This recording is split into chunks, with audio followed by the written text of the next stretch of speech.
দেশ ছেড়ে পালিয়েছেন সিরিয়ার প্রেসিডেন্ট বাশার আল আসাদ। রোববার সকাল সকাল এমন খবরে চমকে উঠেছেন অনেকেই, হয়েছেন আতঙ্কিত।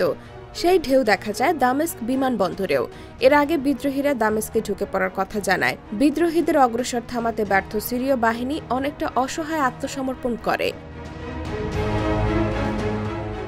উপায়ন্তর না দেখে বাশার আসাদও পালিয়েছেন। রোববার অজানা এক গন্তব্যে ছেড়ে যায় তাকে বহনকারী বিমান। বার্তা সংস্থা রয়টার্স দুজন জ্যেষ্ঠ সামরিক কর্মকর্তার বরাতে এমন খবর প্রকাশ করেছে। বিদ্রোহীরা অনেকটা বিনা বাধায় দামেস্কে ঢুকে পড়ে, এমনকি কোনো সেনা মোতায়েন করা ছিল না বলেও খবর বেরোয়। যদিও বিদ্রোহীরা দামেস্কে ঢুকে পড়েছে এমন খবর নিশ্চিত করতে পারেনি Syrian observatory for human rights. এরই মধ্যে নিউ ইয়র্ক টাইমস সোশ্যাল মিডিয়ায় ছড়িয়ে পড়া স্ক্রিন ক্যাপচারের ছবি প্রকাশ করে প্রতিবেদন তৈরি করেছে।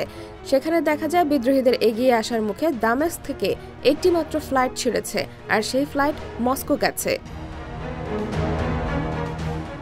বাশার আসাদ ওই ফ্লাইটে করেই পালিয়েছেন কিনা তা নিশ্চিত নয়, আবার তিনি ঠিক কোথায় গেছেন তা জানাতে পারেনি কেউ।